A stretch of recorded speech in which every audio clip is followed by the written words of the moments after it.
வார ராசி பலன். தனுசு. கிரக அமைப்புகள். சகோதர ஸ்தானத்தில் சூரியனும் செவ்வாயும் சுக்கிரனும் புதனும் சனியும் ராகுவும், களத்திரஸ்தானத்தில் குருவும் பாக்கியஸ்தானத்தில் கேதுவும் சந்திரனும் இருக்கின்றார்கள். சந்திரன் இந்த வாரம் சிம்மம், கன்னி மற்றும் துலாம் ராசியில் சஞ்சாரம் செய்ய இருக்கின்றார். பலன்கள். இறை வழிபாடு தொடர்பான பயணம் சாதகமாகும். செயல்பாடுகளில் இருந்து வந்த தடைகள் அகலும். பூர்வீக சொத்துக்களை சீரமைப்பீர்கள். உத்தியோகஸ்தர்களுக்கு திறமைக்கேற்ற முன்னேற்றம் உண்டாகும். வியாபாரத்திலிருந்து சிக்கல் குறையும். வளர்ச்சி சார்ந்த ஆலோசனைகள் சிலருக்கு கிடைக்கும். உத்தியோகத்தில் இருப்பவர்களுக்கு புதிய வாய்ப்புகள், மாற்றமான சில தருணங்கள் ஏற்படும். குழந்தைகளின் எண்ணங்களை புரிந்து கொள்வீர்கள்.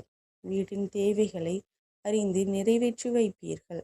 மூத்த உடன்பிறப்புகள் மூலம் ஆதரவான சூழல் உண்டாகும். ஆன்மீக பணிகளில் புரிதல் அதிகரிக்கும். நினைத்த பணிகளை செய்து முடிப்பீர்கள். உடல் ஆரோக்கியம் மேம்படும். வழிபாடு. முனீஸ்வரரை வழிபட கவலைகள் நீங்கும். நன்றி கலந்த வாழ்த்துக்கள். இந்த மாதிரி ராசி பலனுக்கு சேனலை சப்ஸ்கிரைப் பண்ணிக்கோங்க.